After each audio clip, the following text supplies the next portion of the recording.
بسم اللہ الرحمن الرحیم۔ السلام علیکم معزز طلباء کرام، آپ سب کیسے ہیں؟ آج ہم معطا امام محمد کے سبق نمبر 118 کو پڑھیں گے۔ آج کے ہمارے سبق کا عنوان ہے روزے میں قے کا حکم۔ آج کے ہمارے سبق میں ہم روزے کے دوران اگر کسی شخص کو قے آ جائے حالت روزہ میں تو اس پر شرعاً اس کے روزے پر کیا حکم لگے گا، ٹوٹے گا یا نہیں ٹوٹے گا، یا اس کی فقہائے کرام نے کتنی صورتیں بیان کی ہیں۔ تو اس پر تقریباً تفصیلی ہی کلام آج ہوگا، کچھ اعتراض اور جواب کی صورت میں بھی بات ہوگی۔ تو باب ہے باب الصائم یزرعہ القیء او یتقیء، یہ باب ہے اس روزے دار کے بیان میں کہ جسے قے آ جائے یا وہ خود قے لے آئے تو اس کے بارے میں کیا حکم ہے۔ امام محمد رحمۃ اللہ علیہ حدیث بیان کرتے ہیں کہ اخبرنا مالک اخبرنا نافع ان ابن عمر كان يقول من استقاء وهو صائم فعليه القضاء ومن زرعه القيء فليس عليه شيء۔ ایک ہی حدیث پاک ہے جسے امام محمد رحمۃ اللہ علیہ امام مالک سے بیان کرتے ہیں اور وہ حضرت نافع سے روایت کرتے ہیں اور وہ حضرت عبداللہ بن عمر رضی اللہ عنہما سے یہ حدیث لیتے ہیں کہ وہ کہتے ہیں کہ حضرت عبداللہ بن عمر رضی اللہ تعالیٰ عنہما فرمایا کرتے تھے کہ جس نے جان بوجھ کر قے کی اس حال میں کہ وہ روزے سے تھا تو اب اس شخص پر روزے کی قضا لازم ہے، اور جس شخص کو خود بخود قے آ گئی تو اس پر کچھ بھی لازم نہیں ہے۔ قال محمد وبه نأخذ وهو قول ابی حنیفہ رحمۃ اللہ علیہ۔ امام محمد رحمۃ اللہ علیہ کہتے ہیں کہ اسی حدیث سے ہم استدلال کرتے ہیں اور اسی کو ہم قبول کرتے ہیں، اسی پہ ہمارا عمل ہے۔ یہی امام اعظم امام ابو حنیفہ رحمۃ اللہ علیہ کا بھی قول ہے۔ تو گویا احناف کا مذہب یہ ہو گیا کہ اگر جس کو قے آ گئی تو اس کا روزہ نہیں ٹوٹا، جس نے جان بوجھ کر قے کی تو اس پر روزے کی قضا ہے۔ تو اب یہ ایک سرسری سی بات میں نے کر دی۔ تو اس حدیث پاک سے جو مسائل ہمیں ثابت ہوئے، ہمارے سامنے آئے، تو وہ دو مسئلے بیان ہوئے۔ ایک تو یہ ہے کہ جان بوجھ کر قے کرنے سے روزہ ٹوٹ جائے گا، اور دوسرا یہ ہے کہ خود بخود قے آئے تو کوئی حرج نہیں ہے، اس سے روزہ نہیں ٹوٹے گا۔ اچھا، کتب احناف میں جو فقہ کی کتابیں ہیں اس کی تفصیل مذکور ہے، قے کے روزے کی حالت میں آنے کے حوالے سے یا روزہ ٹوٹنے یا نہ ٹوٹنے کے حوالے سے اس کی تفصیل مذکور ہے۔ اس کا خلاصہ یہ ہے کہ قے یا تو قصدن ہوگی یا بلا قصد ہوگی، تو منہ بھر کر ہے یا تھوڑی مقدار میں ہے، یعنی چار صورتیں تو یہی ہوگی نا۔ ارادے سے ہوئی مطلب جان بوجھ کے کسی نے حلق میں انگلی ڈال کے قے کی تو اسے قصدن بولیں گے۔ ایک یہ کوئی بیماری تھی، کوئی مسئلہ تھا تو بلا قصد قے ہو گئی۔ اچھا، تھوڑی تھی یا منہ بھر تھی، منہ بھر قے کا مطلب ہوتا ہے کہ جسے بندہ تکلف سے روکنے کی کوشش کرے بھی تو روک نہ سکے تو وہ منہ بھر ہوتی ہے، اور جو رکنے سے رک جائے تکلف کر کے تو وہ تھوڑی قے ہوتی ہے۔ تو وضو میں خیر ان دونوں کا مسئلہ الگ الگ ہے، منہ بھر ہونا اور تھوڑی قے ہونا۔ اب کہتے ہیں کہ یہ دو صورتیں بلا قصد میں بھی ہیں، یعنی دو صورتیں تھوڑی یا منہ بھر والی قصد میں ہوں گی اور یہی دو صورتیں بلا قصد میں بھی ہوں گی۔ اب ان چار حالتوں میں سے ہر ایک کی دو دو حالتیں ہوں گی۔ وہ یہ کہ قے کو کیا پھر قصدن واپس لٹایا، یا بلا قصد اس کا کچھ حصہ اندر چلا گیا، تو کل یہ 16 اقسام بن گئی۔ یعنی اس کو اگر آپ سمجھیں تو میں پھر سے تھوڑی سی تشریح کر لیتا ہوں کہ اول تو قے قصدن ہوگی یا بلا قصد ہوگی، دو صورتیں ہوگی.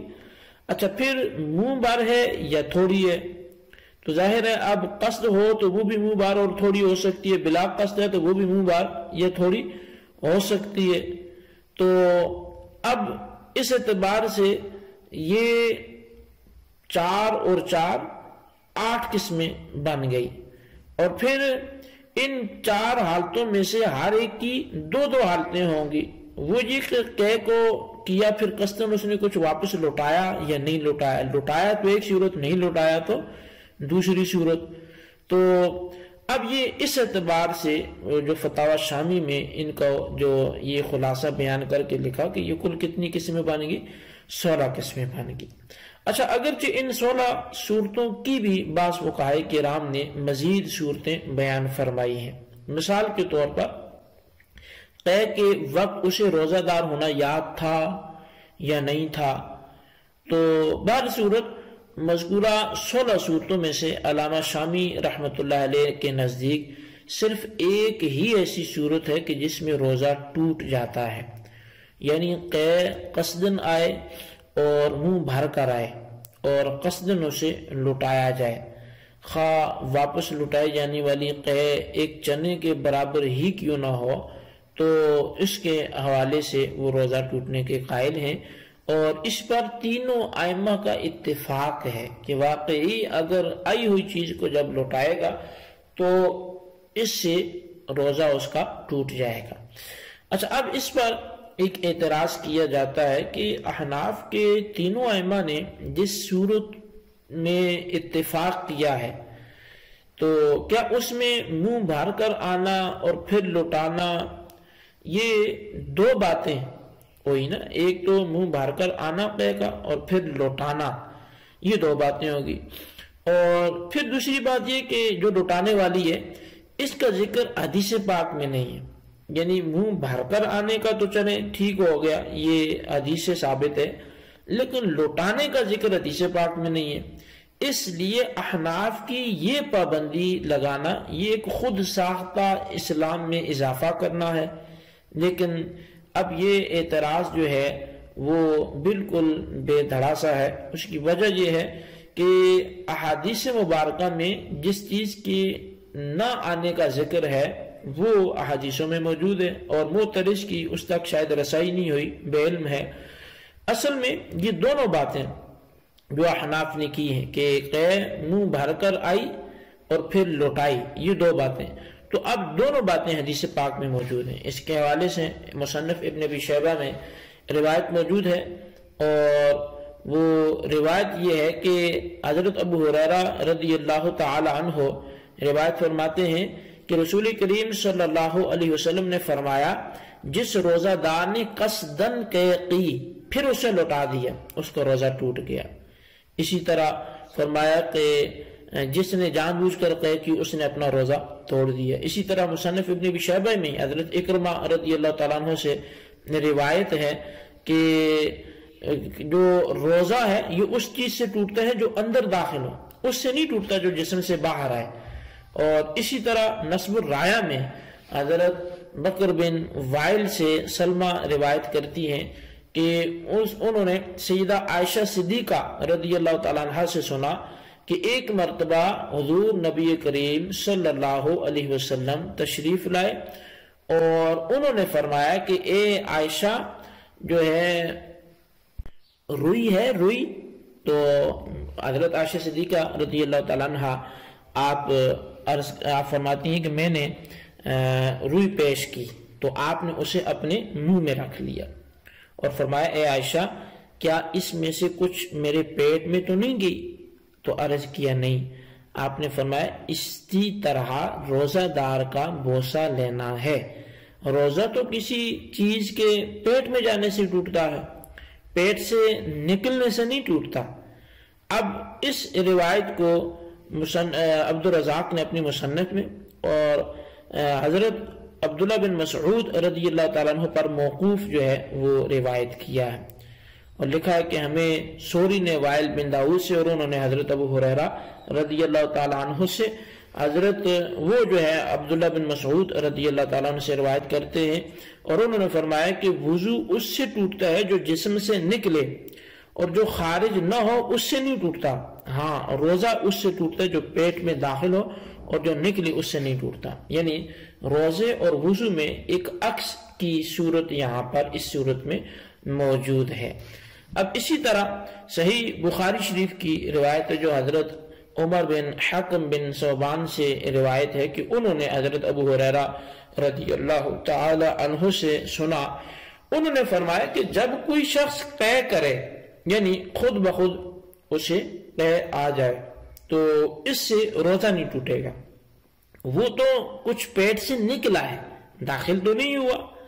اور حضرت ابو ہریرہ رضی اللہ تعالیٰ عنہ سے مذکور ہے، فرمایا کہ اس سے روزہ ٹوٹ جاتا ہے، لیکن جو پہلا قول ہے وہ زیادہ صحیح ہے۔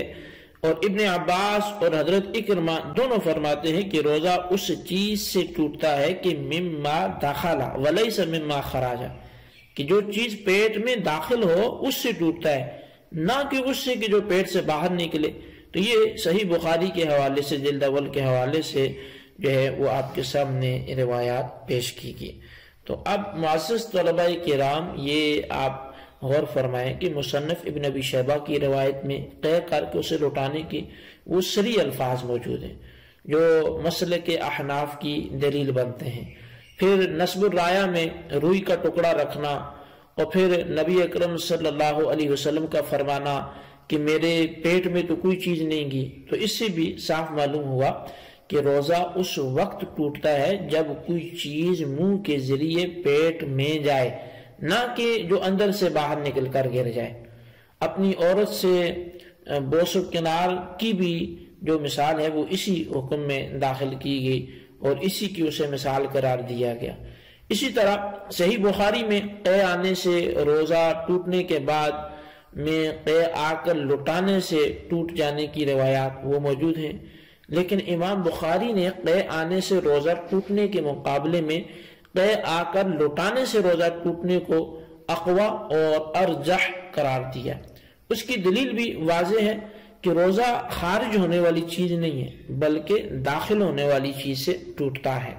یہاں ایک بات اور قابل توجہ ہے، اور وہ یہ ہے کہ قے جب آتی ہے تو منہ سے باہر نکل جانے کے بعد اسے اٹھا کر تو کوئی بھی اندر پیٹ میں لے جانا گوارا نہیں کرتا، اور جو منہ سے ہی کچھ واپس ہو گئی یا واپس لوٹا لی گئی وہ تو تھوک کے حکم میں ہونی چاہیے۔ خارج سے منہ میں ڈال کر نگل جانا اس پر صادق نہیں آتا۔ یعنی بڑی اہم بات ہے، یہ ایک شبہ سمجھیں، اعتراض سمجھیں کہ بھلا یہ ہو کیسے سکتا ہے کہ کوئی کہہ کرے اور واپس لوٹا لے۔ منہ سے لوٹائے گا تو وہ خارج ہی نہیں ہوئی کہ وہ اس نے واپس لوٹائی، اور باہر نکال کر تو کوئی چیز اٹھا کے کہے والا کھاتا نہیں ہے۔ تو لہٰذا اس قاعدے کے مطابق کسی صورت میں بھی قے کو نگلنے سے روزہ نہیں ٹوٹنا چاہیے۔